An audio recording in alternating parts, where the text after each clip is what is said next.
Yeah, welcome in. Welcome back to another episode of the Format Podcast. Got a pretty interesting show for you here today, and got one of my guys, one of my very good friends. And you'll see him in just a minute. He's going to be here to talk NBA with us, so definitely looking forward to that. But if you haven't already and you're here on YouTube, you know what time it is. Please go ahead, click that like, that subscribe, that notification bell. Make sure you're kept up to date and kept aware whenever we drop new content on the channel. If you want the audio only version of the podcast so you can just listen while you're cooking, driving, doing whatever, go ahead, open up your audio podcast platform, hit the search bar, type in the Format Podcast, and we should come right up. Make sure if you're enjoying the content, you give us that like, give us that 5-star review, give us that comment. We try to answer all of those. It helps us rise in the algorithm, helps us find more sports fans, helps more sports fans find us. So grateful. So thank you so much for joining us here today. All right. So let's get right to it. Joining me today is my good friend for almost 20 years now, my main man, Eugene Genius, former Division II basketball player at Shepherd University, and he's here to talk some NBA with us. What's up, G? How's it going, Hope? Man, going good, man, going good. So, for y'all that just caught that, he called me Hope, and the reason he did that is me and G, we met each other in, what was that, 06, man? That's 06. Yep. Yeah, 06 in Army basic training at, I guess what used to be called Fort Jackson, South Carolina. I don't even know what it's called now. But, we were there together, and we trained together for almost a year, man. And that pretty much made a lifelong bond. So this is my brother for life, man. And so he's here to talk some hoops with us, and we're glad to have him. So let's get right to it. So the first topic we're going to talk about is what else, man? What else? You talking NBA, you got to talk LeBron, right? And so I often discuss how LeBron James got like the wildest fan base we've ever seen of any NBA player, right? How if you're even remotely critical of LeBron, like people just go into attack mode. And I'm not just making that up, right? Like, for instance, you watch the mainstream sports media. If you watch Shannon Sharp and anybody's critical of LeBron, like, he's ready to start screaming and yelling and almost crying on set. Like he was going at it with JJ Redick the other day. JJ Redick was calm and all that, and Shannon Sharp was getting upset. We know last year Shannon Sharp almost got into a fight with the Memphis Grizzlies, right? Because he didn't like what they were saying about LeBron. So it's crazy. You see Nick Wright going nuts, going in his feelings and getting all up in arms when anybody says anything he doesn't like about LeBron. We're not even going to talk about the LeBron fans. It is really, really wild, how these guys act, you know what I'm saying? And so we look at it and we say, yes, LeBron is an all-time great. Yes, LeBron has had an all-time great career, but it is just wild the way people act. And so why am I bringing all this up? I'm bringing all this up. Let me start with it, because when I talk about LeBron and I'm critical and I say things that people don't like, or I point out flaws or whatever, I get the, oh, you just a hater.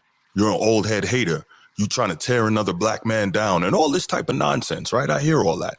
And I've often said the reason that people react that way is because so much of what you hear about LeBron in the mainstream sports media and from LeBron fans is, painting this guy in a light as if he raises the dead and heals the sick and walks on water and he's just infallible.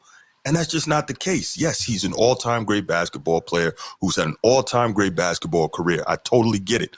But it's disingenuous to act like this dude makes no mistakes. And one of the biggest things that I think is a major mistake of his is that whole business of, I've said it many times, I feel like he cheated the game. And what do I mean by he cheated the game? I feel like he cheated the game by not sticking it out in Cleveland and fighting through and going through the fire the way Michael Jordan did, the way Isaiah Thomas did, the way Larry Bird did, and so many of the greats before them had to. You don't just get to come in and think you're going to win automatically. And when you fight through the fire and you get to the top, it means more. And so him loading up the super team and creating that super team era and going to Miami, I've often said that was a terribly weak move. And what I'm going to do here, because I often get called that old head hater and people say, oh, that's just the old head way of thinking. Well, I say it all the time. Even the players of today don't feel that way about LeBron that the mainstream media wants them to, or the way the fans want them to. So what I'm going to do, I'm going to go ahead and I'm going to play a little clip here. And this is from modern NBA player who's now retired, Jeff Teague. We're going to hear what he had to say, then we're going to come back and discuss it. All right, so check this out. Y'all team was cheating, though. Let's keep it real. No, I remember when Bron came to Miami, everybody was like, "Nah, this is weak." I ain't gonna lie, this is weak. I ain't give a fuck. I was in my third year. I was like, I don't care. I just want to hoop. I'm trying to get paid.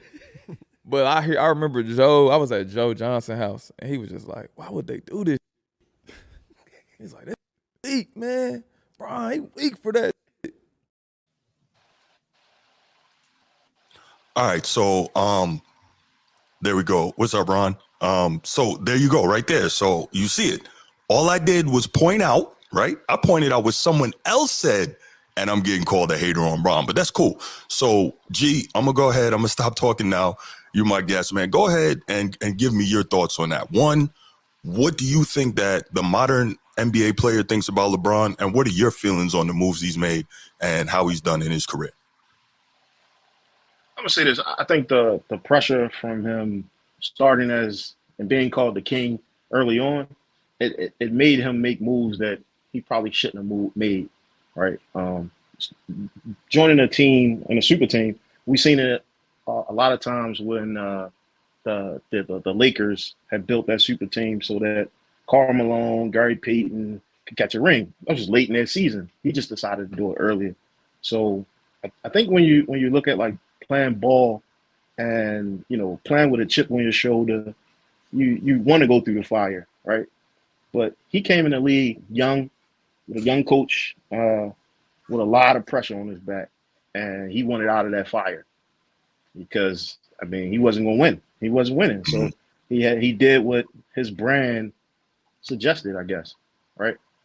That's how I look at it. Was it the move that all the great ones? I think he took a couple steps back doing that, but I don't think it affects his legacy at all. You see a lot of players at the end of their career trying to join and hop on. You seen Melo do it. And a lot of other great players jump on at the end to try to get that chip before they cash out. He just did it earlier. So I hear what you're saying with that. And I don't mind if a player at the end of their career tries to do that because they've done everything they could on the front end and they just couldn't quite get there. So they've accomplished everything they could as an individual player, but the winning wasn't there. But to your point, LeBron was still really young when he made that move. What was he, 25 when he made that move to Miami? And so like people want to say, oh, well, Bruce, you hating because the big three Celtics did it. Well, number one, that was set up by an organization. The franchise did that, the Boston Celtics organization, not the players. And number two, Ray Allen got traded to Boston. KG got traded to Boston, right? These dudes didn't get together in the summertime, team up and say, hey, we got to do this. We got to get together. And it's weird to me that D Wade even did that because he was a champion already, right? He could have said, yeah, I don't really need all that. I got mine and I can fight through and try to get another one. So I think it's very, very different when I think it's very, very different when an organization does it versus when players do it. I really don't have a lot of respect for that. So I got Mark Davis in the chat, and this for you, man. You play to win the game. So yeah, at the end of the day, it is all about winning, and I understand that. But Mark, you and I have talked about this a number of times, and here's the deal. Everyone may not see it this way, but I really do think that not all championships are built and viewed the same. I really feel that way because the all-time greats, and I think most fans, etc., I don't think most people view the championships that LeBron won in the same light as the championship that, say, Jordan won or Olajuwon won, or maybe Olajuwon's a bad example because a lot of people say that he only won because Michael Jordan was, away from the game at that time. Whether that's true or not, don't know. But the point is, I think a lot of times people see the organically created and earned championships in a much different light. Like, for instance, people don't even see those Golden State Warriors championships with KD in the same light. So let me ask you, G, where are you on those Kevin Durant championships in Golden State? Because I think they may have been even worse than what LeBron did. Where are you on that?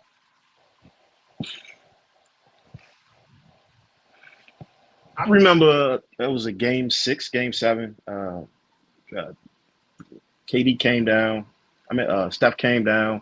He was looking at LeBron, smiled at him, and passed the ball to KD. And then KD hit the 3, and I think that put them over. Yeah. And so I think after that, let me back up. Does LeBron get 40,000 points without joining these super teams? Is a question, right? Does that happen? Or how does his game continue to develop? Does he continue to develop his game without joining those teams? That's another question. KD been silent for a long time since his injury, and I mean Steph's still doing it, man. To me, Steph is king of the hill or king of the court, and then there's everyone else. So, I mean that's how I see it. So to answer your first question, I think Durant, I think LeBron does hit 40,000 points without joining those super teams. I think his stats might have been even more crazy because he definitely would have scored more points because he wouldn't have had to give some up to those other guys, right? I definitely agree with that. And the other point, so I see Christopher here in the chat, Kevin Durant carried that team to the championship. Totally disagree. I don't know how we can say that. Yeah, he was a great nuclear weapon on those teams, but how can we say that when they won before him and they won without him? So clearly they proved that while he was a deadly weapon on those teams, to say he carried them to the championship, that doesn't make much sense. I mean, the empirical evidence is there that they could win without him. They did it twice. So I don't really get that.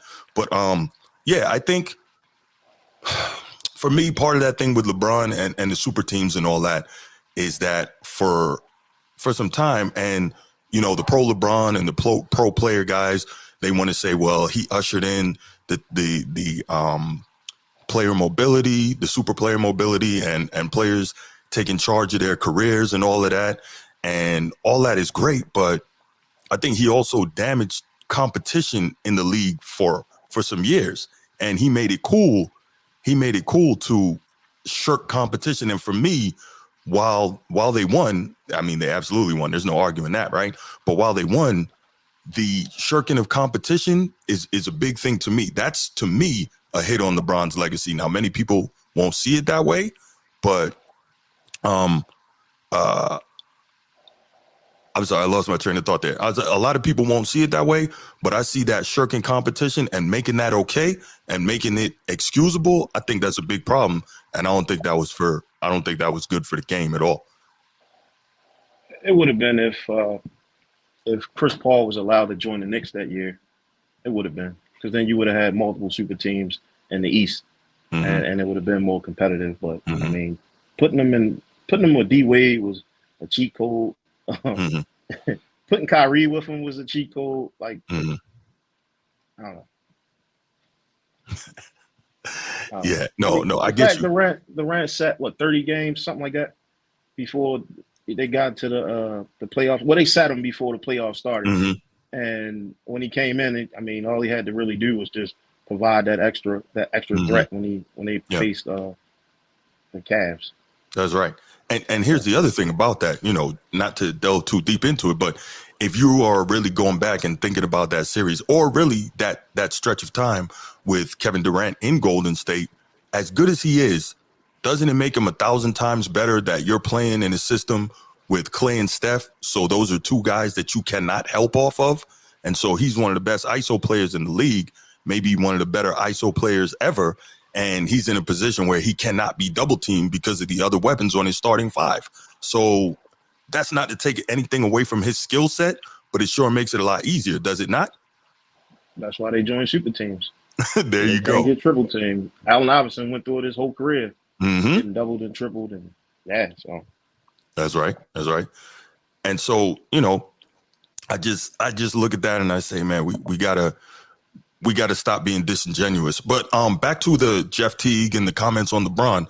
I don't know if you guys heard it during the clip. One of the things that he said was basically everybody thought, you know, that ish was weak, you know? And so, again, the mainstream media and the LeBron fans want to play it like that was cool, but it wasn't. And even the players know it. And everybody wants you to believe that everybody believes LeBron is the GOAT. And it's not true. I want to say 58% of active NBA players, let me repeat that, 58% of active NBA players in a survey last year, not 10 years ago, not 5 years ago, last year said Michael Jordan's the greatest player of all time. So where are we getting this? Everybody thinks LeBron is the GOAT and it's just the old heads holding on. Where is that coming from? Somebody tell me. What's this year? 19 for This year, 21 now. 21. And so I watched something, I think it was Jeff Teague's podcast, where they said when Mike was in his final days or he was pushing 40, you know, the average 20 points with the Wizards would put him above like all his peers prior to LeBron coming in and doing it now. Whereas though I don't know how many points he averaged a game right now, but it's just we've never seen anything like this before. Right? Good, bad, or indifference. We never seen anything like this before. This style of play. That's a fact. Yeah. So I think, okay, so when we say we've never seen anything like this before in terms of what LeBron is doing statistically in year 21 with the most minutes on his legs in NBA history, absolute fact, no question. All right, cool. Here's the thing about it.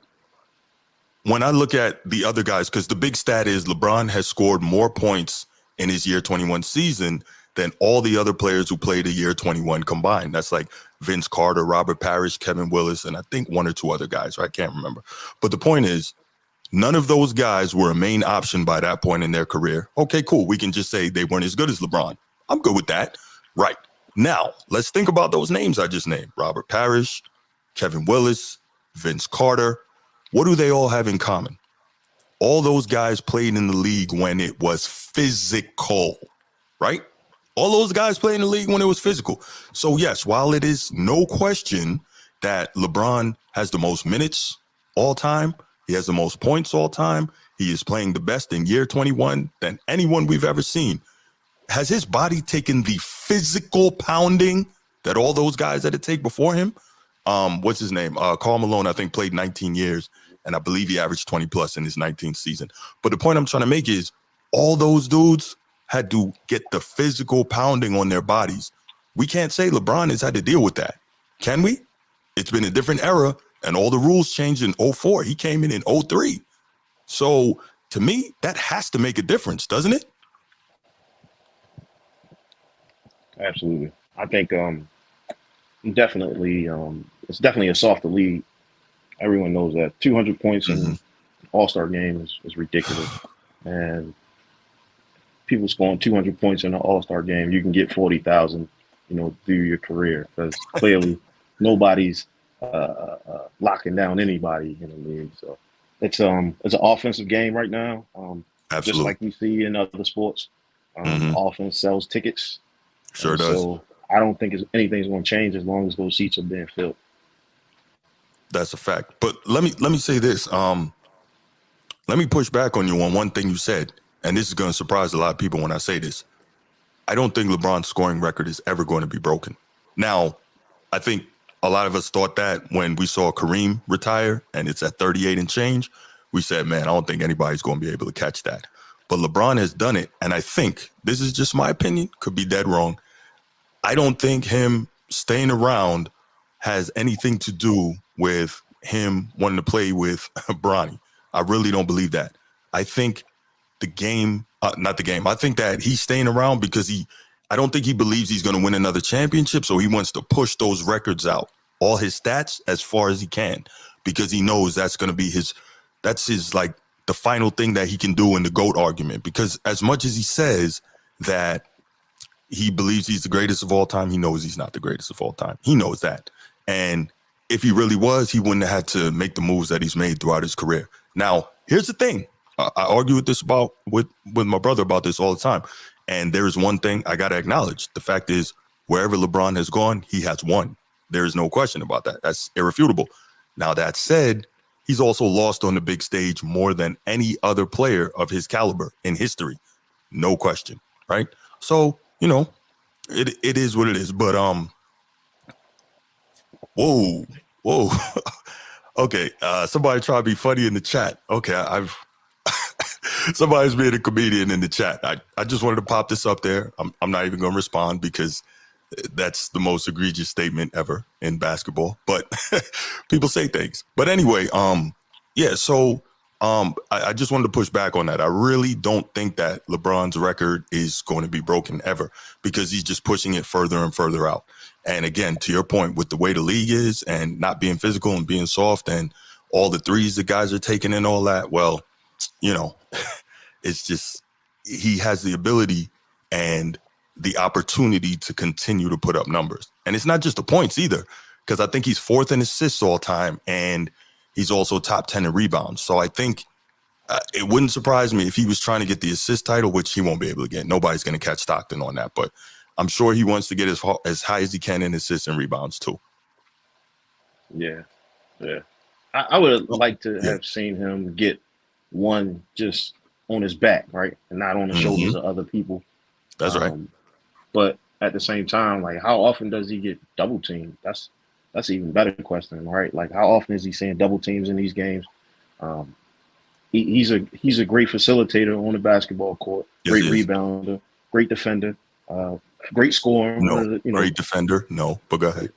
No, okay, no, all right, no, okay, all right. We can talk about that, but no, we can agree to disagree. But I mean, how do you? If he have like 2 Hall of Famers on his team every time he played, one, if he's switching teams as much as LeBron switched, like how do they build chemistry, right? We saw when the Bulls, they had chemistry that was there.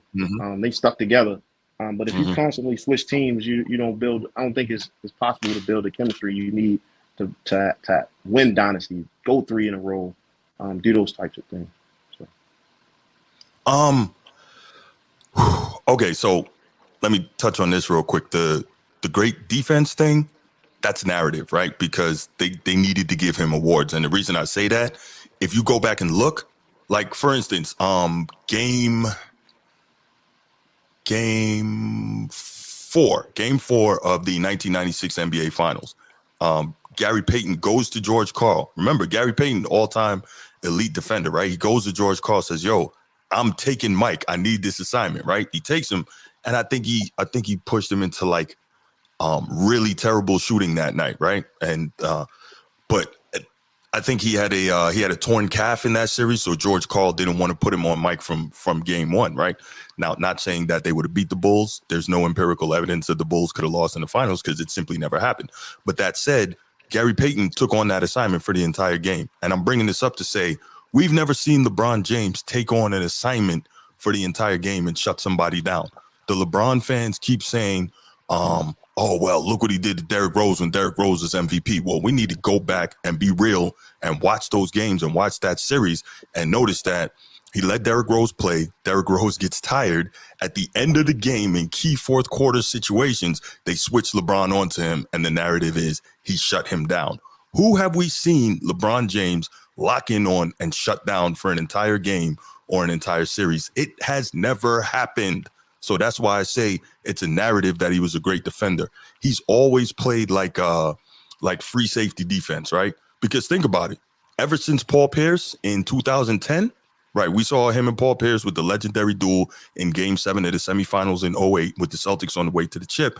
I think LeBron had 45, Paul Pierce had 42, right? But he didn't lock up Paul Pierce in that series. And then we saw them again in 2010 when the Celtics ran him out of Cleveland and ran him down to Miami. He didn't lock up Paul Pierce. That's the last time that we've ever seen LeBron for any extended amount of time lock in and have to defend somebody, and he got it handed to him.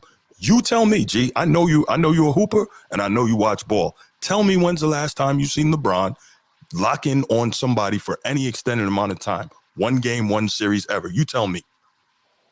You got me there. I'm stumped. It doesn't happen. Yeah. So, Mark, I see your comment, but the fact is that's BS, man, because all the other great guys had to play defense too. Michael Jordan had to play defense. The excuse wasn't he's too valuable to take the chance of him getting in foul trouble. Come on, man. All the other greats had to do it on their end too. Dream had to do it. Think about this.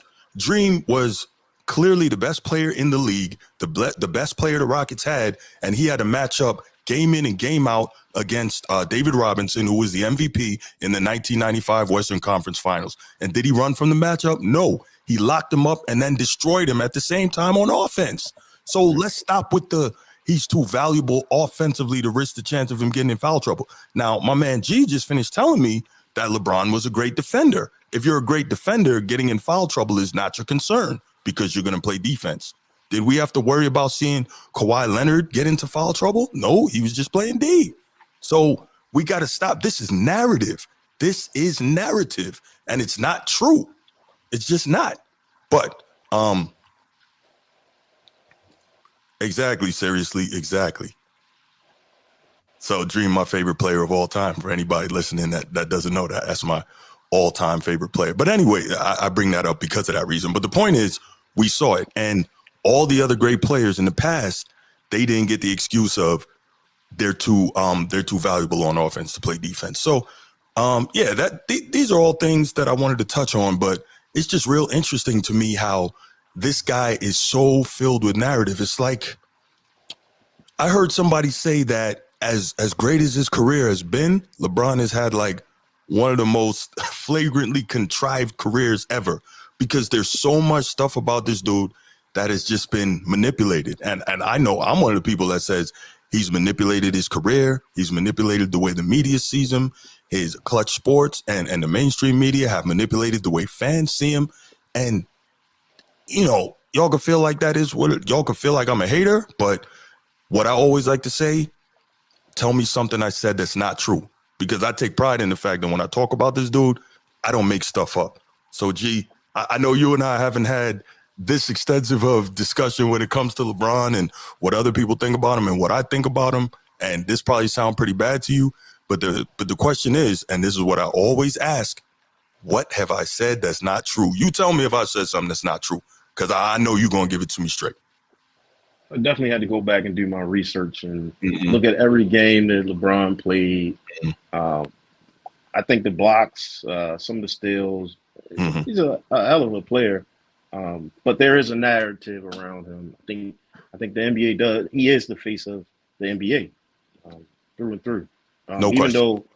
Even though Steph has been giving him fits, he's the face of the NBA. So narratives and stuff like that is going to follow. So yeah, and that's the other thing, real quick, before we go ahead and open it up to the phone lines for the calls. My question with that would be, for a guy, he's the face of the NBA and the mainstream media. Again, I keep bringing him up because they have that large platform and they have that large voice. And the LeBron fans are going to consistently tell you he's dominated for the last 20 years or the last 15 years. But if you've dominated that long, how come so many people ate on your watch, right? Less talented teams beat you. You got blown out in the finals by the Spurs. That shouldn't have happened. The whole reason you went to Miami was what? So you could win. Not 1, not 2, not 3, not 4, right? All the way up to not 7, right? So you got all that. You got blown out by them. You got beat by the Mavs, who should not have beat you. you got smoked by the Warriors multiple times. Like, all these things are there, right? The history books will show it. Just like the history books will show that he's a 4-time champion, the history books will also show somehow that he lost 6 times in the chip. Like, we gotta be real with this. You know what I'm saying? But what I want to do right now, because I'm starting to lose it. But real talk, I would go ahead and open up the phone lines right now, and you can call in. This is your opportunity to call in and give your thoughts. And what I'm gonna ask you to do, number one, let's keep it PG. If anybody's listening, they got their kids around or anything like that, I don't want you to have to change the channel. So let's go ahead, call in. No profanity, no racial slurs, anything like that. Give your thoughts. And the first thing I'm going to ask you, what did I say that's not true? Not your opinion. If you refute me with facts. 904-219-8264. Waiting to hear from you. Let's go.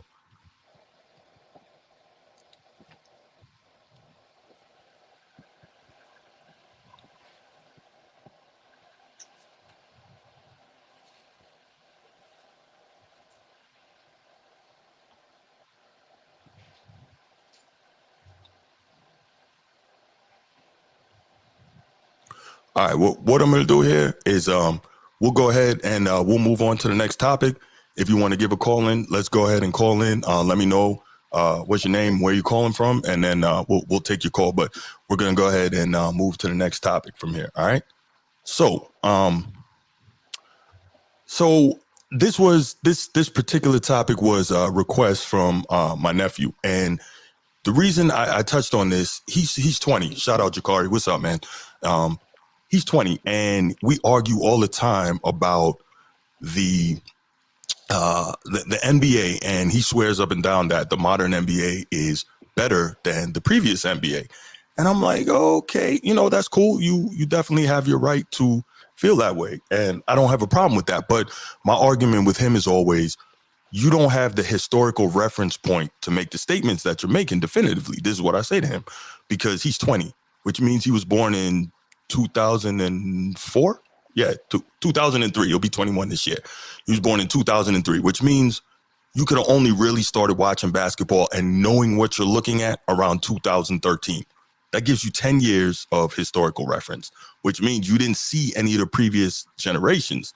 So what are you talking about when you tell me that this era is better than the previous eras? Now, whether that's true or not, I don't think it's true, but I'm sure there's an argument that it is. But if you lack the historical reference point, you can't really make that argument. But he says to me, let's do a topic on the modern NBA big man, because I had another guy, a guy I went to journalism school with, and he told me that this era of NBA big men is the best in NBA history. So I'm going to name some of the best big men in today's game versus some of the best big men of the past. And then we'll kind of go back and forth and look at that and talk about, what we think about it. So some of the best NBA big men today are Victor Wembanyama, and he's just a rookie, but he's getting busy. Obviously, Nikola Jokic, two-time MVP and champion. Joel Embiid, Anthony Davis. You got Sengun from Houston. You got Chet Holmgren from OKC. And those are probably the best 5 big men of the modern game. Am I leaving anybody out, G? I don't think so. I can roll with it. Okay, cool. So now we're going to take it back to the 90s, which I believe is the best era ever of NBA basketball. And I also believe that it is the greatest big man era in history. And some of those guys are David Robinson, Hakeem Olajuwon, Patrick Ewing, Shaq, Alonzo Mourning, Dikembe Mutombo. Matter of fact, all 5 of those are Hall of Famers. Go figure. But yeah, so I'm going to start with you this time, G, before I get into a long soliloquy. First and foremost, which era of big men do you think is better? And tell me why. I kind of believe that, the big men from the 80s mold the big men of the 90s. And then the 2000s are early. When David Robinson retired, we got Dwight Howard, right? We got Dwight Howard. Named himself Superman, and then he just went crazy. Like he just stopped performing. The time when he was with Kobe, right? He got exposed as not being his work ethic being not there. We started to see what we have now is these, I call them hybrid big men, right? They shoot the 3, they're slinky. Doesn't matter what size. They're not real physical, right? In stature. So you start to see more 3s, but the gross motor skills for these 7-footers are a lot better than they were for, your Alonzo Mourning, your Shaquille O'Neal, right? Like the gross motor skills wasn't there. They're not doing sham guards at 7'4", right? That's not happening. So I would have to say I appreciate the 90s, right? Because it gave me man basketball. And what I'm seeing now is it's a lot of it's just a different sport now, right? Defense isn't the cornerstone of the game. It's not the face of the game. You can go in a hole and not worry about getting thrown under the hydros, right? And we seen that with Dirk, right? When he first got in the league, every time he would go to the hole, you see him slide under the hydros. So much so that he decided to create this fadeaway, one leg fadeaway, where he went and got some, I don't know, this coach that showed him how to take a shot and not have to worry about it getting blocked or getting killed doing it. So, I appreciate the Zoes. Hakeem the Dream. I think all the big men coming from the 2000s, from Shaq. Everybody went through his camp to kind of work on their footwork, and I think that's what we're seeing now. So yeah, as far as points scored, it would have to be points scored, footwork, and moves. It would have to be this era of big men for me. But as far as like defending and like your Charles Oakley, right, like guys like that, just tenacious defense, you don't see that in the league anymore. And it all starts with the big men, and it all starts with them protecting the rim. And it's not a lot of that because that's not the direction that the league want. They want to sell tickets, and so yeah, that's it. Okay. You wasn't getting the ball on the wing. You wasn't getting it on the wing unless you was Sam Perkins. And so we have a bunch of Sam Perkins now. So that's right. Yeah. Okay, so G, you surprised me with that one, but it's good. It's good. Disagreement is okay because you already know which way I'm going. I'm definitely going to the 90s bigs. And when I say bigs, I'm gonna leave it to. I'm not gonna bring in power forwards, but I am gonna bring in. I'm gonna leave it at the centers. And so, all right, Luke Longley. All right, that's fair. Nobody's talking about Luke Longley, but I'm talking today's best versus the best back then. And so, obviously, as I said previously, I think Hakeem Olajuwon is the best center ever. He's my all-time favorite player because I say that there's no center ever who could do the things that he could do on both sides of the ball, and I think he's the second best two-way player of all time, without Jakari. So, I took your comment, Jakari, and I left it at centers, so I don't have the power forwards. I did mention Wemby, Chet, and Embiid. I didn't think about Brook Lopez. He is a very good defensive center for this era. Giannis, power forward. Bam. I don't know what Bam is. We're going. I don't know what Bam is. I don't know why people keep talking about Bam. But let me get back to my thought, and then I'll get back to that. But yeah. So here's the deal. I look at.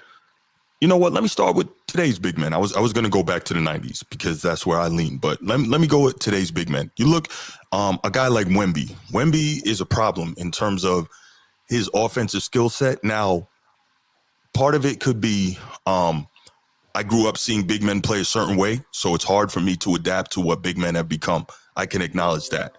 But I look at all right, hold on. Let's go ahead. Let's take this call. Yep, you on the Format Podcast. What's going on? Hey, Bruce, long time listener. How's it going today? What's going on, Mark? How you doing?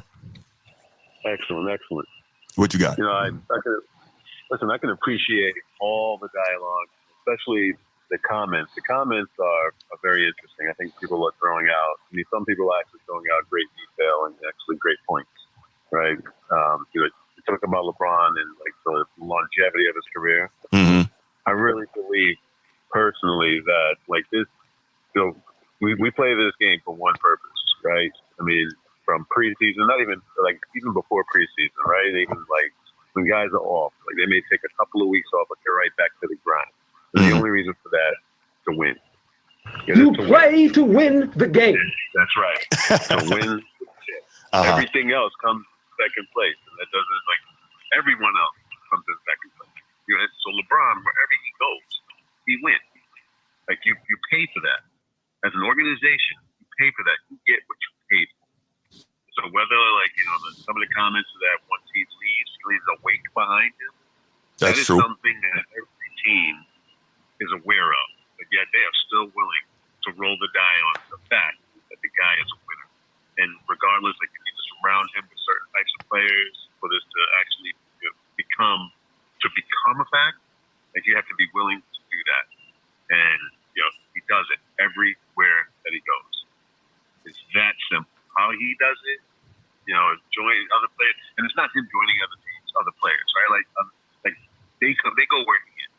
There are plenty of organizations where free agents will not go there. They just won't go there. And that's the funniest thing in the world. But you know what? They will go play with LeBron because they know every 3 years or so, they get the chip. Well, actually, it's more like every 5+ years, but we'll But yeah, it's every 2.5 for Jordan and every 5+ for LeBron. So it is what it is. But I hear what you're saying. Okay, I think he just hung up. I hear what Mark was saying, but how do we just and we'll get back to the bigs in a second, but how do we just gloss over the losing? Like, yes, he's got 4 championships, but how can we just gloss over that much losing? And that's one of the big things for me. But okay, thanks for the call, Mark. Back to the big men thing. So Wembanyama, he's a freak, but I guess what kind of bothers me is it's so weird for me to see guys who should be centers playing like small forwards. Like every 7-footer now, other than what's good? It seems like every 7-footer other than Embiid wants to be Kevin Durant, and that's just so weird to me. Now, I take it. Oh, looks like we lost G. He'll tap back in, but yeah, it's really weird. But anyway, Wembanyama is an absolute problem, right? He can shoot the 3, even though his percentage is not crazy on the 3. He can shoot the 3. He can handle the ball. I've seen him nutmeg somebody, which was crazy at 7'4". He can pass it because he's tall enough to see over double teams and all that. And so, it's awesome to see somebody that's that talented. But it's also weird to me to see a quote unquote center that can't go on the block and get you a basket if you need to. Now, hopefully, as he gets stronger during the progression of his NBA career, that'll be something that he'll be able to do more. So we'll see.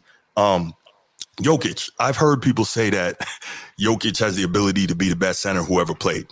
Ridiculous. Absolutely ridiculous. That is nonsense. Now, Jokic is great for this era, right? But part of it is lack of any sort of defensive imagination by these coaches. And the other part is just overall terrible defensive concepts. Something simple. Jokic is a guy who at 7 foot is bringing the ball up the court, right? Tell me, G, you played college ball. You got 8 seconds to get the ball across. Why are opposing coaches not sending a smaller guard to harass this dude when he tries to put it on the floor? Because what's going to happen is he's going to pick it up and pass over the top of that, or he's going to back them down, which takes more time off the shot clock and possibly gives you an 8-second violation, or he's going to give it up, which takes him out of initiating the offense, which is what he does, right? And so by the time you get a small guard on him, at least if he gives up the ball, that small guard can now get back to his original assignment. Then you put the big back on him. Like, that seems like it would make a lot more sense to me than letting Jokic bring the ball up the court as a point center. I really don't understand that. What are your thoughts on what is seemingly a simple defensive philosophy when you're dealing with him? It's just kind of a different flavor for the coaches, I believe. His range starts as soon as he crosses the half court. Mm-hmm. And so, I mean, you're looking at probably one of the best offensive centers in the league right now. Oh, no question. Yeah, so, you give him the ball. You want him to have the ball in his hands at all times because he's a matchup, is an issue on offense for the defense. So I can't go into why coaches aren't switching out and trying different things. It just could be one of those things where they like, wow, okay, he's bringing the ball down the court. They playing man. So I don't know. I would definitely put a small forward on him until he reaches a certain place on a point on the court, just because he can shoot over everybody. Like he shoots over the smaller guard, and his range does start when he comes past half court. So that may be it, right? That may be one reason why he's a pure shooter. Okay, so here's the other thing, right? Jakari says if they double him, someone's getting the bucket. Who do you leave open? This is not the 2015, 2016 Golden State Warriors. Jamal Murray can shoot it, but this team is not loaded with elite shooters like that. Yeah, they can shoot it, but at the end of the day, if I'm playing against a team and Eugene Genius is getting 30 a game, well, guess what? Somebody else gonna have to beat me. All right, I'm taking or doing my best to take that 30 away from Eugene Genius. If I get beat as an opposing coach by someone else, then that's okay. So that philosophy of if they double him, someone's getting a bucket, who do you leave open? That's a dumb philosophy. Somebody else who is not as good is going to have to do it. It's that simple. Like, I really don't understand. Like, these coaches, to me, they seem like they're so lazy. Like I just don't get it. But anyway, back to the original point. I don't understand how people can talk about how great Jokic is. Yes, he's a great offensive player in this era, but here's the other part of it. There's only one other center that makes him work defensively. And the fact is he doesn't play defense at all. And when he goes up against Embiid, he gets his lunch eaten every time. So how can we talk about how great Jokic is when he literally only plays one side of the ball? Like, this is the problem with this era. We talk about how great these guys are. How great can you be when you're only going one way? You're only playing one side of the ball. How is it that we totally ignore that? Where are you on this, G? Man, you look at his numbers, man, he killing. So if you dare try to put a smaller guard on him, they're gonna call ISO and he's gonna get a bucket. So it's like he's a walking bucket. I don't know. I don't understand how you would defend somebody like that. He's a freak. Players that I thought he would, would show him up. He'd give him the blues. So yeah, if every time they play Philly, he getting the blues, but every other night he crushing the defense. So right. So to the point is, when I was saying putting a smaller guard on him, I'm talking about in the backcourt when he's trying to initiate offense, make it a little tougher on him trying to bring the ball up, because they pretty much they let this dude walk it up on a reg, and it's like, where is the pressure? He's 7 feet tall, right? We all know, or most of us know, who ever played any sort of ball, that why you think that they tell the bigs when you grab a rebound, don't bring the ball down, because a little guard is going to take that from you, right? So yeah, Jokic can handle the ball for a 7-footer, but if he's in the backcourt and a little guard comes up there, a little guard should be able to take that. And again, what we want to do is not necessarily think about a little guard trying to lock him up. You want to disrupt him getting into and initiating the offense. To me, that's the bigger thing. But okay, cool. Let's move on from Jokic and talk about. At this point, they tried everything, and I don't think they have. From a respect standpoint, it's that's nothing they can do to that guy yet. Okay, all right. Yeah. Well, let's move on to the next dominant big of this era, and this guy is my favorite center in this era, and the reason he's my favorite center because he takes me back to the era that I love, and that's Joel Embiid. And watching this guy play, he's an animal. He's an animal. And in the past, I think that he took too many threes this year. He's only averaging like three-point attempts per game. So I'm kind of cool with that. He's deadly in the mid-range. He's deadly in the post, at least in this era. He's become a much better passer. I think he's averaging 6.5 assists per game this year, or he was before he got hurt. And obviously he's a dominant scorer, which he should be again in this week. No defense, no low post defense era, right? He should absolutely be dominating. And I've said it time and time again, if I was his coach, no matter who that coach is, if I was his coach, I would say every single possession needs to start with you on the low block. If you pass out of it, that's fine. And we do some other, offense running off of that. But every single one, you need to start on the low block. Now, if you start on the low block, you give it up, reposition yourself, you go high post, mid post, whatever, elbow, wing, that's cool. But it needs to start on the low block for you to take advantage of the mismatch that you have on nearly every possession in the modern NBA. What are your thoughts on that? I know that the game is not played that way anymore, but it would lead to a lot more easy baskets. Where are you on that? He's like a Harden. He don't show up in the playoffs. Yeah, big problem. He's not clutch. So we talking MVP? Yeah, because that's a regular season award. So yeah, absolutely. But I don't got him getting it over Joker. Well, he can't anyway this year because he's not going to make the 65 game threshold. But remember, he took it from Jokic last year, right? Yeah. And to me, that big thing is, whenever they play each other, he destroys Jokic. I mean, that was debatable though. That was debatable. How is that debatable? He's getting him 40 plus and 15 plus rebounds every time. He's killing them when they play each other. And he's a better defender on the other side of the ball. At least he plays two sides of the ball. I think that's important also. Yeah. All right, cool. So, and then finally we got Sengun in Houston, which, I didn't really even know too much about Sengun until, like I said, my main nephew Jakari, he put me on Sengun, and I looked him up and I saw watching him play a little bit. I'm like, okay, this guy got some game, and I think he gave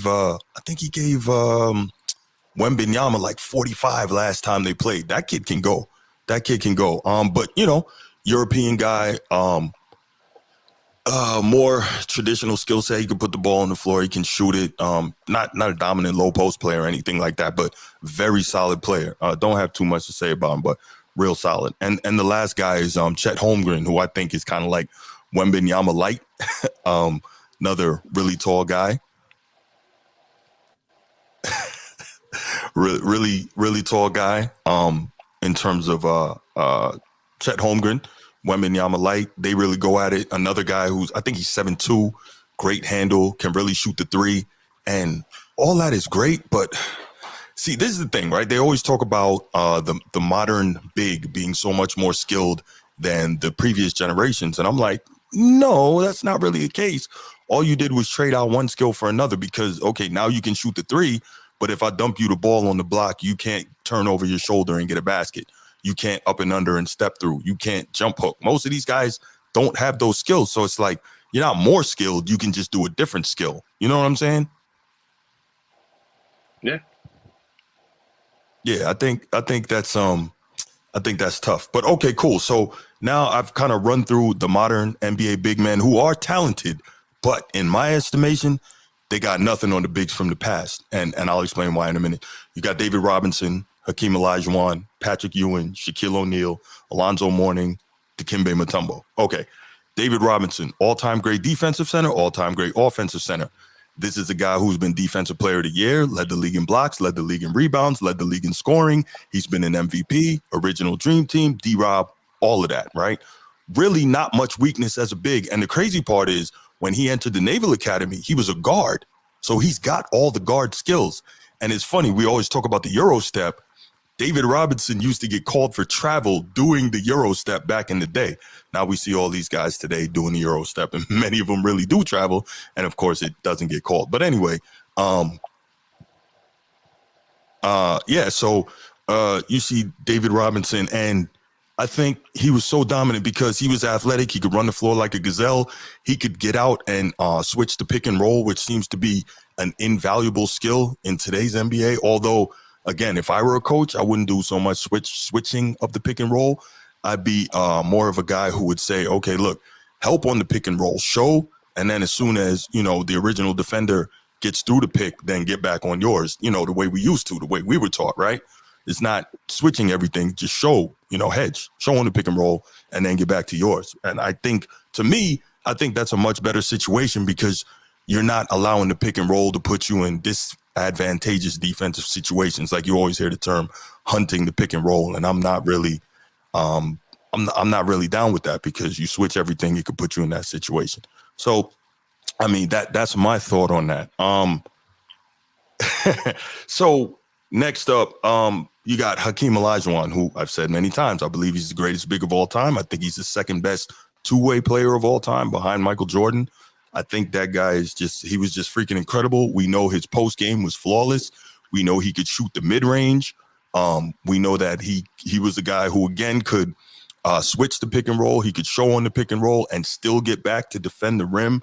Elite shot blocker. Matter of fact, since they started recording block shots as an official stat, #1 shot blocker all time, defensive player of the year, MVP, 2-time champion, et cetera, et cetera. Only guy ever in NBA history to retire top 10 in scoring, rebounding, steals, and blocks. Like, no one has done that. So we can say what we want about LeBron, but he hasn't done what Dream's done. Side note. And I'll get back with you in a second, G. Let me finish running through this, and then we'll get back to your thoughts. Shaquille O'Neal. We know how dominant Shaquille was at his peak. 3 straight finals MVPs, arguably the most dominant physical center of all time. And the crazy thing is, people remember Lakers Shaq all the time, but they forget about Orlando Shaq, who was a guy that could put it on the floor, push it the length of the floor. He was a dominant rebounder, dominant shot blocker. He averaged 3.9 shots blocked per game as a rookie, 13.9 rebounds as a rookie, 24 points per game as a rookie. Shaquille O'Neal was dominant from the time he walked into the league. And so even though he wasn't a guy who necessarily was going to switch the pick and roll, or he wasn't a guy who was going to run point for you like these guys today, he wasn't going to shoot the three, he would be completely unstoppable today. Next, Alonzo Mourning. So remember, he got drafted #2 overall out of Georgetown. in 92, the same year Shaquille O'Neal got drafted #1 overall out of LSU. And everyone was talking about that matchup being Wilt Chamberlain, Bill Russell 2.0. And Alonzo Mourning, another guy, defensive player of the year, top 10 all-time shot blocker. When he was healthy before his kidneys went out, he was a great scorer. So that's another guy that could do it. And of course, Dikembe Mutombo, one of the best defensive centers of all time. I think he's #2 all time in block shots. Not a scorer, but dominant defensively. So when you look at all these guys that I just named from the 90s, in my estimation, there is no way that these guys today could deal with those guys. And my thing is this. Everyone's going to say the guys today could take them out on the perimeter, could shoot the three and all that. And maybe that's true in the first quarter, maybe the second quarter. But when they're getting banged on, right, offensively on the other side, because now they have to defend these guys from the 90s. When they're getting banged on all that time, their legs go. And when your legs go, what follows? You know this, G, your jump shot, right? If you don't got legs, you can't shoot those J's. So all those J's you were shooting in the first half, those are going to start to dry up because your legs aren't there anymore. Then what do? They get put in the rim by those guys from the 90s. Your thoughts on my opinion on that? I think you got to look at the rules, right? And if we was to compare them, the 90s to the current era of big men right now, I think we would have to use blacktop rules because the NBA rules is like it's advantageous to the offensive player, and that's just how it is. So, but yeah, on a block, it's different. Like if we talking on a block, then yeah, it's 90s all day on a block. But when you start talking about stretching the floor, and you pick up at the half, it's a different game. Like you said, you don't want your 5 running out there and Joker's out there, or you don't want your 5 running out there and these 7-footers that can dribble, shoot, pass. They're gonna tear you up. So skills is a big deal. I think the gross motor skills is a lot better now than it was then. The technique is better there. But on the block, yeah, it's all day. 90s all day on the block. But I think when you talk about the entirety of the game, young boys they just more skilled. They just more skilled. They lighter, but they're just more skilled. So I can understand why you would say that, but I disagree every time I hear them talk about the players today being more skilled, because to me, they do different things. But I don't know how you could. All right, example. I always give this example. It's the same example. I think Mark, he knows what's coming right now. 1995, Bruce Hope runs 100-meter dash, right? Cool. I run it 10 flat. The fastest 100-meter dash in the history of the world. Bruce Hope, you're the Flash. You're the fastest dude ever. 10 flat, 100 meters. Cool. 2005, Eugene Genius come along. 9.5 flat. Runs at 100 meters. Blows Bruce Hope's 100 meters away, right? Bruce Hope is now slow in comparison because Eugene Genius ran that 100 meters in half a second faster, right? That blows me out, right? Cool. Except, let's think about this now. When Bruce Hope ran that 100 meters, he ran it uphill. Genius ran it on a flat course. Degree of difficulty doesn't matter. The conditions we're playing under doesn't matter. So when I hear them talk about, and you too, today's players are more skilled, they're playing in an era that allows them to do what they do, right? We hear Kyrie Irving has the best handles in the history of the game, but he's allowed to carry and travel. How is that really the best handles in the history of the game? You see what I'm saying? Rules, and you mentioned the rules, but if the conditions allow you to do certain things, can we really measure how much more skilled you are? Your thoughts?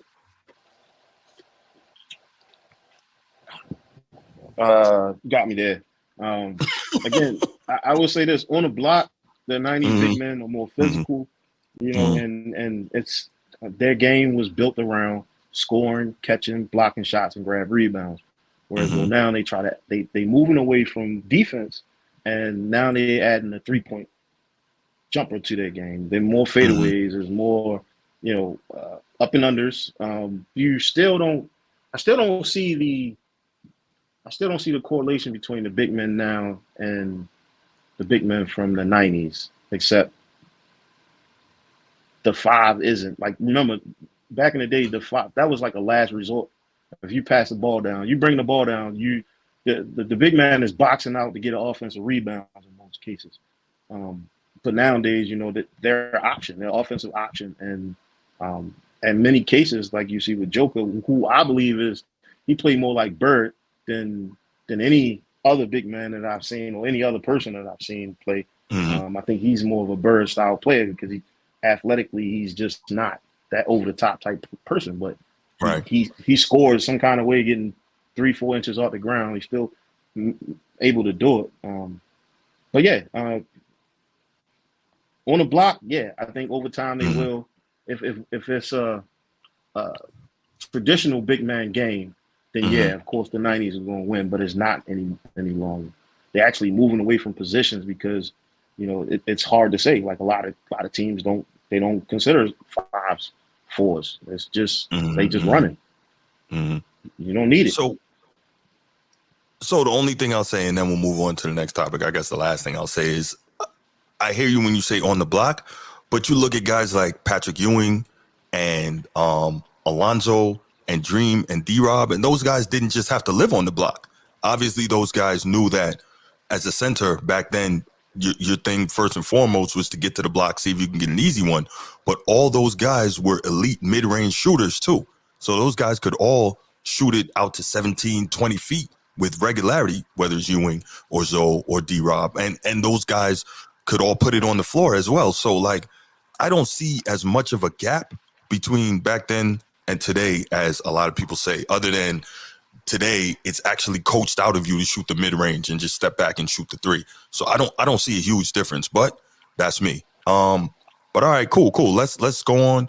And you know what? I'll go ahead. If anybody wants to go ahead and give a call, numbers on the screen, go ahead, give a call in. Give me your thoughts on the big men of the past versus the big men of today. Tell me where I'm wrong. I'm always cool with that. And if I'm wrong, I can admit it. Or tell Genius if he's wrong or what you think. Numbers 904-219-8264. 904-219-8264. Go ahead, call in now.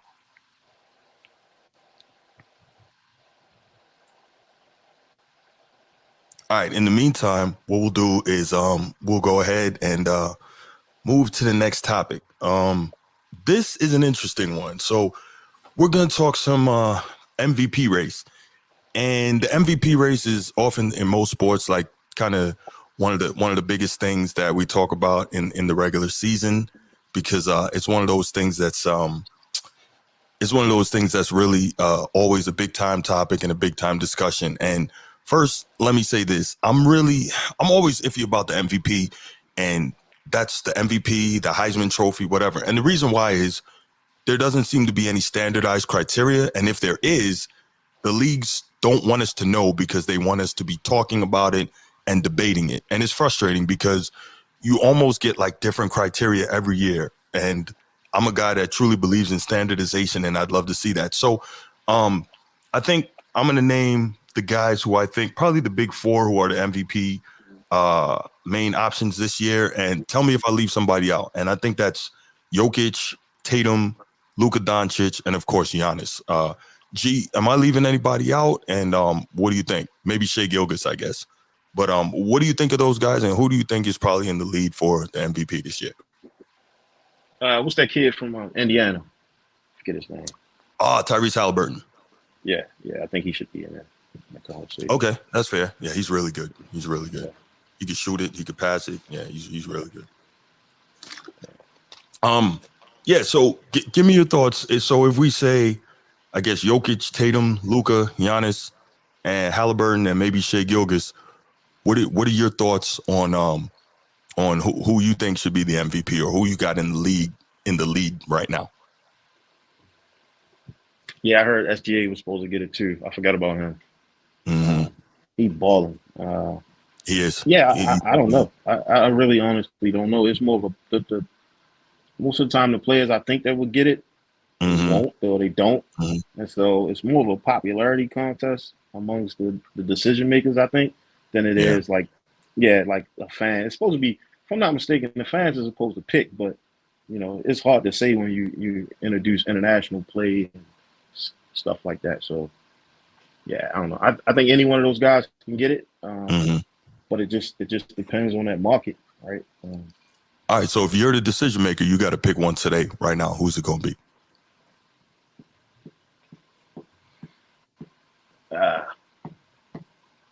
The Joker. I'm gonna say the Joker, bro. Like I'm gonna stand on I him agree with you. because, yeah, he's consistent. Like, uh, I think after you've been in the league a while, um, a lot of players don't really they do enough right before the All-Star game, and then you start seeing the league heat up after the All-Star game. Mm-hmm. But there's a lot of dead games before that. I agree. And that could be one of the things that's different between the 90s and now, right? They used to play every game, whereas you see a lot of people Mm-hmm. they resting and such. And so, not to get off topic, I'm gonna say Joker, just because he lighted everybody up. It doesn't matter what day of the week it is, if it's playoffs or not. So, and a lot of those guys I haven't seen in the playoffs. So, right. So I can't really bring the playoffs into it because obviously MVP is a regular season award. Now, kind of human nature and the way we think as human beings, we're going to look back on the totality and say, well, maybe I don't want to vote for this guy for MVP because he fades when the team needs it most. But again, regular season award.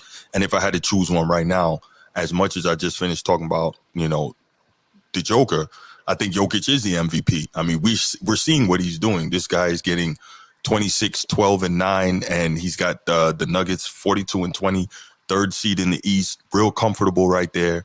They're not pushing too hard because I think they know now what it takes to become a champion, and they're clearly the team to beat in the West and maybe the team to beat in the league. Boston was kind of thought to be the best team in the league for a while there, and the Nuggets went ahead and beat them twice, somewhat easily. So I think, man, Jokic is, so here's the thing, most valuable player. So this whole thing about the best player that year, I really don't get that. I think most valuable is the key. I don't know why no one really sticks to that word, but if you took Jokic off that team might not make the playoffs. And I think that's so important to look at when you talk about value. And Jokic, I think, is that good. Like I said, when he goes up against Embiid, we see what happens, but there are bad matchups in sports, and that may just be a bad matchup for him because it seems like everybody else is a great matchup because, to your point, he's killing everybody else he goes up against. He's killing AD, who's supposed to be a great defensive center. There's nobody else who could deal with him in this league. So I totally get you when you talk about Jokic. I do think he's really, really, really good for this era of NBA basketball. The other one kind of gets me is a lot of people, every year you hear Luka Doncic being like, before the season starts, at the top of the list for MVP. But this is going to be another year that he's putting up astronomical numbers that he's not going to get it. Over the last 8 games, he's averaging 37 plus points, but the Mavericks are 3-5 in that stretch. He has a record 4 straight 35 plus point per game triple doubles. That's an NBA record. The league's been around for 76 years now. and he's doing that. So he's putting up crazy numbers. I think he's leading the league in scoring. He's averaging like 35 and a half. So he's getting busy, but it's the problem with Luka is he's getting busy. He's doing everything. He's getting the rebounds. He's getting the assists. What is he? Luka is averaging, it's crazy. It's like, I want to say 35, 9, and 9, something absolutely ridiculous. If he finishes averaging a triple-double, and maybe, I believe it'll be the highest scoring triple-double average in history. So that may get him some play right there. But here's the problem with Luka, though. He's not a guy who makes his teammates better and really helps his team the way the all-time greats do, even though he's putting up numbers. So let's take a second here. I got a clip from his former teammate, Chandler Parsons. This is a guy who played with Luka, so this is not me, quote-unquote, hating, and he's going to give his thoughts on Luka. We'll listen to this and come right back. Yeah, and he hasn't won, right? He hasn't won at a high level. He hasn't, and so it's almost like James Harden back in the day. It's like his usage is so high, the ball's in his hands.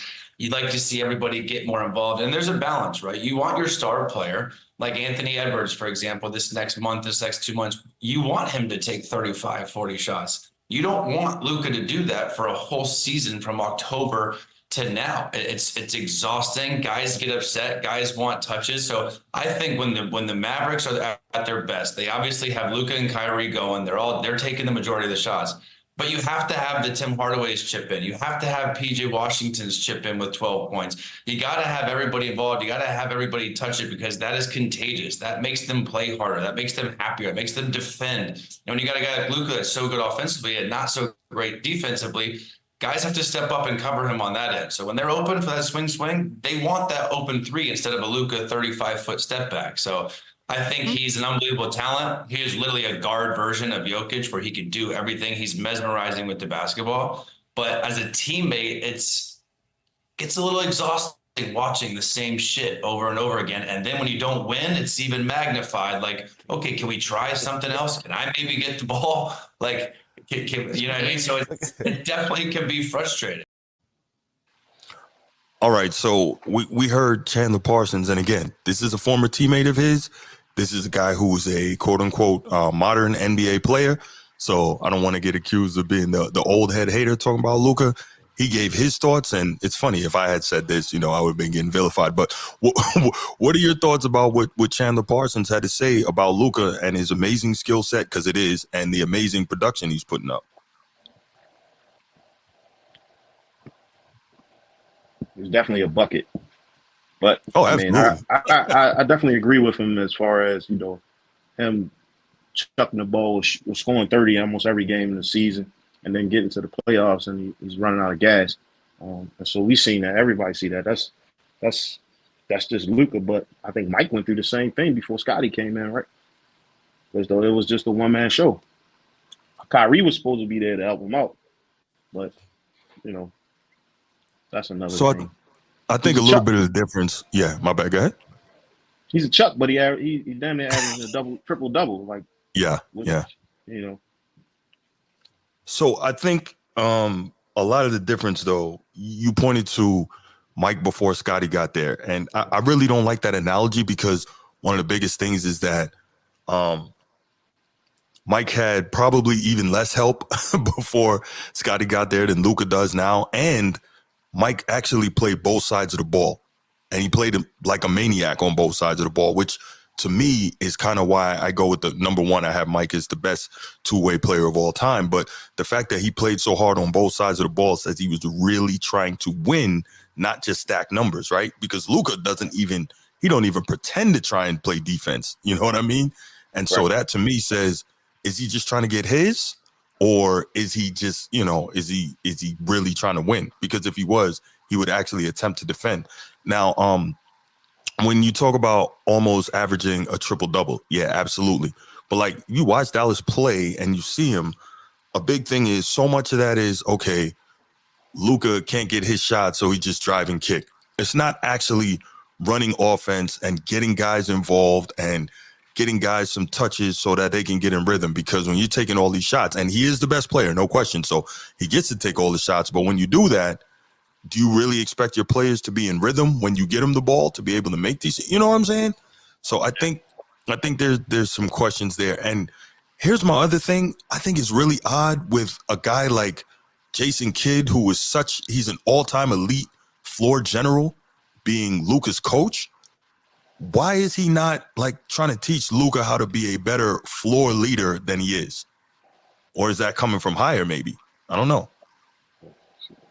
That's probably what's happening. That's what the fans want to see. He's definitely unstoppable. I mean, but at the same time, winning is probably second. Mm-hmm. Yeah. So. Well, it's going to be interesting to see at what point the basketball media, the NBA media, starts holding Luka accountable and saying, okay, you got all your numbers. It's time for you to start winning now. I'm really curious to see at what point, because think about it, nobody's cooking him yet like that. When Mike was young in his career, he was putting up all these crazy numbers and all that, even though there was no social media back then. In the newspapers, he was getting lit up because they were talking about he doesn't win like Magic and Bird do. He gets his numbers and he's a great player, but he's not a winner. And so far, I haven't really heard that in regards to Luka Doncic yet. So I thought that was interesting. All right, next up, Jason. You can't even mention his name in defense. No, you can't. And Yeah, I think that's a problem. pro offensive league. You might be right, Mark. Jason Kidd is trying to keep his job, but guess how you keep your job? What did you tell me earlier, Mark? You play to win the game. Hello, right? So what's the best way to keep your job? If you win, that's the best way to keep your job. But all right, I hear you on that. Okay, next up, MVP candidate, Jason Tatum. He's been getting busy all year. I think he's averaging like 27-8 or 28-8. Really the best player on the Celtics team, best player on the best team in the league. And he's doing his thing, but he's been getting ripped over the last few days in the sports media. He's getting ripped in the sports media over the last few days because he didn't show up against the Nuggets. So now you're hearing he's not clutch. He doesn't show up in big games. And I guess there's two ways to look at that, right? You can look at the fact that he flamed out in the finals a couple of years ago, and I got to get on him for that, because if I'd get on LeBron or anybody else, I got to get on him. I think he led that entire playoff run. He set a record for most turnovers in a playoff run and most turnovers in a final series, so that's inexcusable. That said, I think in that playoff run against Milwaukee, he had, what was that, the 46 in the winner go home game 6, and so he turned in that one. I think last year in the playoffs against Philadelphia, he had the 51-point game 7. So Tatum, we cannot say that Tatum is a guy who doesn't show up or he shrinks in the big moment, because he's had some huge moments. Now, on the biggest moment, I don't know if he's there yet. And this is funny because I've said it for a while. Even as a Celtics fan, I have questioned whether or not Tatum is that guy. And so far, I haven't seen it quite yet. He's a really, really good player. Really, really good player. But is he the guy that can take you there? I'm not sure. Now, here goes Mark Davis again. Trade Tatum for LBJ if you want a chip. If you're a Celtics fan, you do not want LeBron James anywhere near your franchise. I'm not going to take it any further than that. You just don't. That's crazy. Huh? That's crazy. Well, hey, you can feel that way. If I'm a GM or I'm an owner, I don't want that dude anywhere near my franchise. He's a team wrecker. What did Skip Bayless used to call Terrell Owens? Team obliterator? That's LeBron. I wouldn't want him anywhere near my franchise. It's not worth it. So you wouldn't trade Tatum for LBJ? Nah, because the reason why is when you trade for LeBron, you're not just trading 1 for 1 or even 2 for 1. You're bringing in LeBron, and your whole roster has to get redone, and that's problematic. That's problematic. I'm not seeing that. Nah, I wouldn't do it. I'm not telling you that Jason Tatum is better than LeBron. That is not what I'm saying. Let me make that clear. I'm not saying I wouldn't make that deal because I think Tatum is better. I'm saying I wouldn't make that deal because of what LeBron does to teams. Nah, I wouldn't do it. All right. Last guy, obviously Embiid. He's not going to be in the MVP race because he's not going to make the 65-game threshold because he got injured. And the last guy, and it's funny, nobody's talking about this dude, is Greek Freak, Giannis. I really don't understand why nobody's talking about him. The Bucks are 3rd in the East. They're still well seeded for a possibly deep playoff run. He's averaging 31, 11, 6.5 assists. Really hasn't taken a step back. I don't think in terms of skill, he's going to get too much better. I think at this point, he is what he is. He's never going to stop working hard because Giannis is a hard worker. We've seen that throughout his career. But in terms of certain skill sets, whether it's shooting the 3 or shooting the long range J or anything like that, or being able to play beyond how he plays, I don't know that he'll ever get to that point. But he's going to give you everything he's got, and that's still a very dangerous team. The Bucks are 41-23. And Doc Rivers, your lookalike, Doc Rivers got them playing well, since coming out of the All-Star break. They're on a slight skid right now. I think they lost like 2 in a row. But I think for me the key is Dame Lillard and getting him comfortable, which oddly I would have thought would have happened by now. But Dame Lillard, getting him comfortable and getting him to be able to maximize his talents and really gel properly with Giannis, because Giannis is still doing what he's always done. But why do you think Dame Lillard hasn't been able to really fit in and gel nicely enough with Giannis yet? Or is it a defensive problem? I think they really just waiting for the playoffs, bro. They in third, so it's just easy coast to the playoffs. I think at this point in the league, they just coasting. Right, the Wizards won yesterday. All right, so it's like I think teams are starting to rest their players, Mm-hmm. and they just looking for the playoffs because honestly, that's when they make their money. Like in the playoffs, they did enough to get third, maybe fifth seed at the end if they, you know, they continue on this path. But yeah, I just that mid-season trade was weird. Right, it was a Yeah. mid-season trade, right? No, it was preseason. It was preseason. Okay. Mm-hmm. Yeah. So here's the thing: we know that the Lillard, it's a boost offensively, but it hurts them defensively because he's never played defense. He's not going to do that. He just doesn't, or can't, or won't, or whatever it is. But he's not a defender in the least. Now here's another question, right? So you got Dame Lillard, and do you think the pressure is starting to get to him? Because in Portland, there was never any real pressure, right? Anything he did was like a bonus. You know, he's going to lead the team in scoring.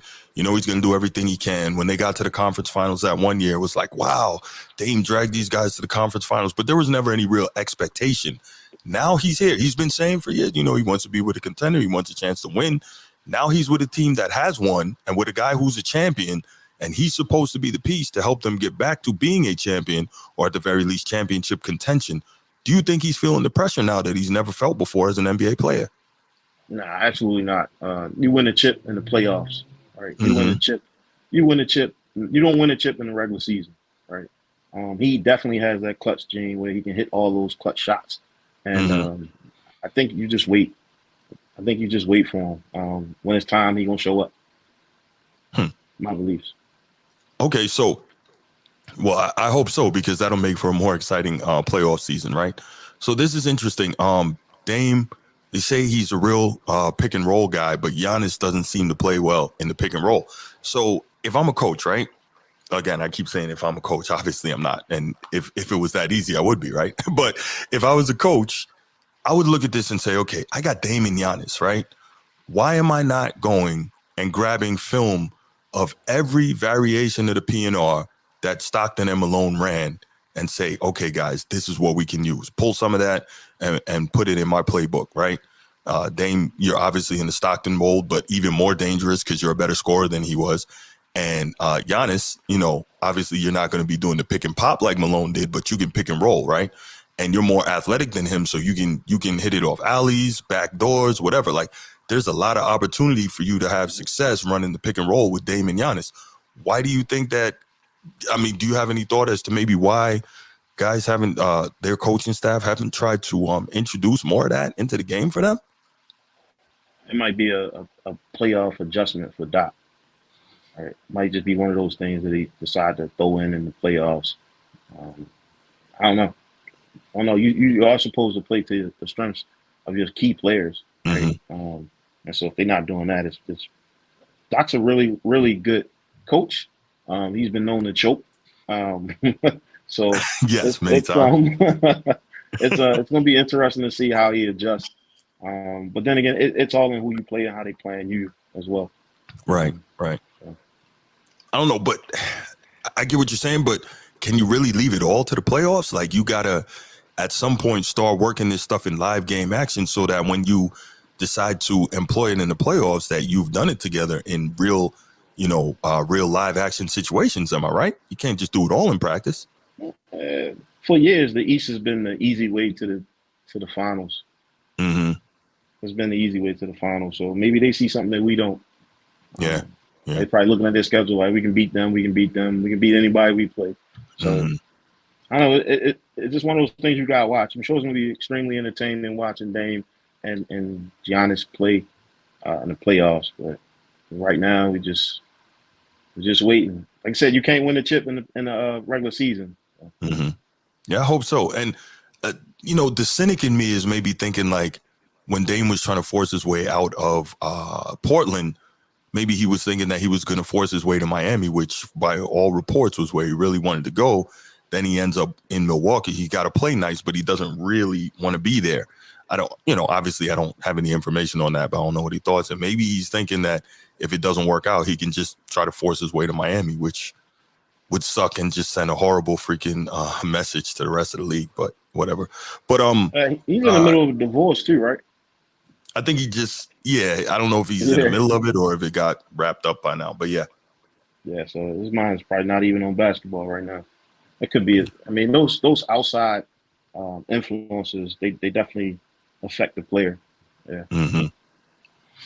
I hear you on that. All right, so so we got Jokic, Tatum, Luka, Giannis, SGA, and to recap on that, it's your thought that Joker should win the MVP if you had to pick one today, right? Yeah, if I had to pick today, yeah. Yeah, I definitely agree with you on that. Okay, so I think looks like we're on the same page for once today on that. Yeah, I definitely agree that it would be. Mark said he doesn't play well with others. Yeah, I saw that. But yeah, we could say that. But other than McCollum, like, how many other superstar guys have we seen him play with? And to Mark's earlier point, there are some teams, as he said, that just don't get those big name free agents, Portland being one of them. So in fairness to Dame, we haven't seen him have the opportunity to play with those guys to know, other than McCollum. So, there's that. Because when he got Melo, that was at the end, right? That was pretty much at the end for Melo. Yeah. Yeah, and then you don't want to exert yourself the entire regular season, and then you get to the playoffs and get bumped first round. And like all for nothing. That happened to him so many times. He's probably pacing himself. I don't know. These guys get paid millions of dollars to play basketball. Yeah. You getting all that money, make it work, right? Yeah. Yeah, I hear you on that. All right, so that was our last topic for tonight. Before we get out of here, G, man, so you Baltimore through and through, man. And since I've known you, that's one thing I know you've been super proud of, always pounding your chest for B-More, Charm City. But so you were a pretty good ball player coming up. Like I mentioned earlier, you played D2, and you told me, some interesting experiences you've had. Before we get out of here, why don't you share one of those with everybody listening? Oh, wow. Okay. Let me see what I got. Hey, thanks, Mark. Let me see. So, man, so many stories. Where do I start? Man, I thought I had one. Man. I thought I had one earlier, but then I was like, nah, I don't think that's worthy. But there was one time, Dante Bright, yeah, Dante was nice. I don't know, man. A lot of times I've been a witness, and other times, I've been in the limelight. So one of the stories that I kind of remember is like I was younger, of course. I'm 44 now, so Sam Cassell came to the gym one time. I think I talked to you about this one. Yeah. And it was like, anytime somebody his caliber that's from Baltimore, born and raised, coming to the gym, like everybody is gonna go at him, right? Everybody is like lining up to play against this guy. There's only like a few people that want to play with him, but everybody want to play against him. And I'm sitting there. I just got in there, and I was like, "Who got winners?" He's like, "All right, you up next." And I'm seeing this guy cook Sam. I mean, cook him. I mean, they was going back and forth, but eventually the other guy won, and I was pissed because I was like, you know what I'm saying? Like, very rarely do we come through the Boys and Girls Club, and this was like a summer, and so yeah, I was like, nah, I don't want to play against him, so I didn't pick him up. But what ended up happening is I'm thinking he's gonna wait for the next. Nah, he got up and left, bro. I was like, damn. So I was like, I kind of felt like I kind of felt bad. I was like, damn, I really should have just picked him up. I kind of ruined his day not picking him up and stuff. And so never got a chance to play with him. Never got a chance to play with him again. But of course, I played with plenty of others. There's a lot of really good players that came out the kettle that I was born in. Kill Carr being one. I remember him when he was like 13. This kid was, unfortunately he didn't make it to the NBA, but he definitely had the stuff to get there. And Chester Frazier out of Illinois, he was another guy that was really good. Mike King, Shantae Rogers. There's quite a few that I had the privilege to play with and against, and Yeah, by far that was one I wish I could have got back. Right. Yeah. But it didn't happen. So. But see, you know what that is? I'm gonna tell you why that didn't happen. You didn't go the coward way and try to pick him up. You wanted to play against him. You didn't want to team up with him. And that's why you missed that opportunity. So look at it that way. Say, hey man, I was trying to show some heart right there. I wanted to go at him. I let him know too. I let him know. Oh, did you? Nothing personal. Yeah, it's nothing personal, but you know. Facts. Yeah. All right, man. Well, listen, man. Man, don't worry about that dude, man. That's how he gets down. I get another story next time. Nah, he was booing me because I said the coward way instead of teaming up. You wanted to go at him because he don't believe in my thoughts on competitors. Yeah, I think that's one of the things when you look at these players today. Like, you know, do they travel? Did they travel? Of course, they travel AAU, but you know, do they have that chip on their shoulder to say, you know what, I'm not gonna play with this guy. I'm gonna play against him because that's how you get better, right? Like, this is a 2-time NBA champion. Like, I don't want to play on your team. You already gonna win, right? But yeah, it was pretty cool though. It was good. That's what's up. So we're gonna leave it right there, man. G, thanks so much for taking the time out to join me tonight. Everybody who's watching and listening, appreciate all y'all. Appreciate your comments. Mark, thanks for calling in. Every week, every Saturday night, 7 p.m. Join me right here. May have a guest, may not, but I'm gonna keep talking. It's not always gonna be basketball, but right now is the heart of basketball season, so that's why a lot of these topics are coming up. But yeah, make sure you hit the channel. Make sure you give us that like, that subscribe. Make sure you follow. Appreciate all y'all, and yeah, keep looking out. Keep watching and listening to the content, and I'll be back with you next episode. And I'm out. Peace.